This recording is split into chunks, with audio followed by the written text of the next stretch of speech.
So once upon a time, there was a woman who lived kind of way out away from civilization. She lived in a little house kind of near the edge of the forest. And she would go out every day and she'd go digging in her garden, get whatever little stuff she could get and make a little stew. Sometimes she'd go out in the woods and she'd dig for a little bit of herbs, a little bit of this, a little tuber here and there, whatever she could find. And so she was out one day digging and digging and digging and looking around. As she kind of looked around through the old bits of leaves around an old oak tree, she saw something kind of half sticking up out of the ground. She thought, oh, it looks so promising. And so she kind of went a little closer and kind of poked and dug around in the dirt around, and it was a big old hairy toe, just kind of half sticking up out of the ground, you know. She could just kind of see the old sort of jagged toenails sort of sticking up and the little tufts of hair. And she kind of looked at it, and it had clearly been in the ground for a while, but you know, there was still some meat left on that toe. So she thought, okay, yeah. You know, she'd been kind of been an unwilling vegetarian for quite a while. She hadn't had fresh meat in a while, so she thought, ooh, this will be really good to add a little something to my nightly stew. So she kind of dug and dug and dug around there, and she kind of pulled that thing up. It was a big old hairy toe. You know, it was kind of a little gray. I mean, the color wasn't so great, but you know, there was definitely some meat on that bone. So she put that in her basket and she went on home, and that night she kind of chopped up a little turnip and threw it in the pot. You know, she chopped a little bit of carrots and a little bit of parsley, and plunk, there was that toe just kind of boiling and bobbing around there, and you know, she just stirred and stirred. It actually started to smell pretty good. So after a while, she poured herself out a nice big bowl of toe stew. And she kind of ate and ate. You know, the carrots were nice and soft, and the turnips had that little bit of sweetness. And, you know, finally she got to that toe that was kind of there in the midst of it all. And she kind of slurped away. And she got a lot of meat off of that bone. Every once in a while she'd have to pull out a little hair and get rid of that. And, you know, the toenail was pretty sharp, and she got rid of that one too. She thought she'd save it and maybe make, you know, a broth out of it the day after, because she was thrifty. So she ate that whole thing and she went to bed with a warm, full belly. That had been the best meal she'd had in a while. She went to bed and she fell asleep. Well, later on that night, a cloud came up and covered the face of the moon, and a wind began to rise, and the trees at the edge of the woods began to kind of writhe and move, and this sound kind of started coming out of the woods, and it wasn't quite enough to wake her, but it was enough to kind of make her shift and turn where she lay in her bed, and it sounded kind of like a great voice calling, "Where's my hairy toe?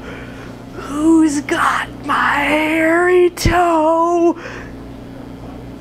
Well, you know, she didn't really totally wake up. She just kind of shifted over and pulled the covers up a little closer over her chin and kind of settled back into a deeper sleep.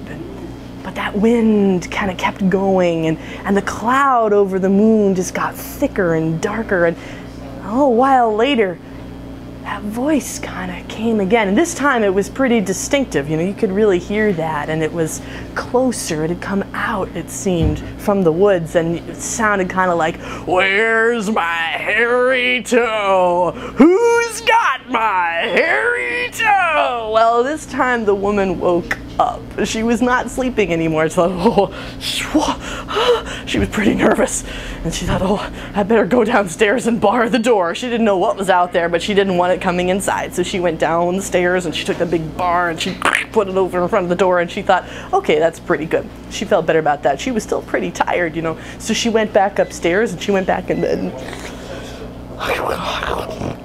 She fell back asleep again, and her belly was still really full from that toe stew, you know. So not half an hour later, she hears this against her door, and she hears, "Where's my hairy toe? Who has got my hairy toe?"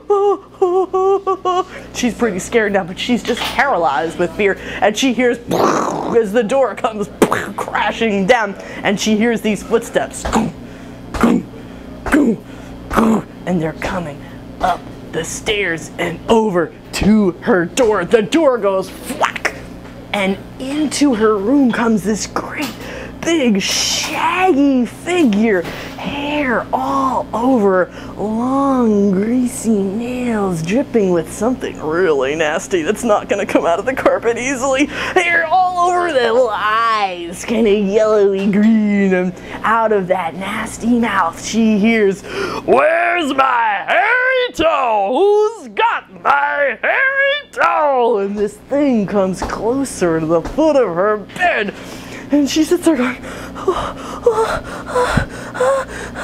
and out of her mouth, and she didn't even know how it came out, but it just came out. She went, "I ate your hairy toe!" And that figure comes over and stops. Those green eyes kind of stare into hers. And she hears this voice go, "Oh, you're kidding me! You can't be serious! You ate it? Oh man, do you have any idea the kind of athlete's foot I suffered from for years? Oh, that is just that just turns my stomach." He turns around, this shambling thing, and out he goes out of her room, down clumping through the stairs and out the door and boom into the woods. And well, she's shaking and shaking. She can't believe it. Somehow she ends up falling asleep near dawn. And she wakes up and to a beautiful morning the next day, and she thinks, was it a dream? Was it real? Did it happen? It can't have been. Ooh, that toe, maybe it gave me a bad dream, you know? Sometimes when you eat something overly rich. Well, she went downstairs and she was looking around in the garden, and just around the time when she thought, you know, this really didn't happen, this was all my imagination, she caught sight of something out of the corner of her eye. She looked down, and over by the edge, by the garden path, there was a set of footsteps in the dirt, kind of heading off towards the woods.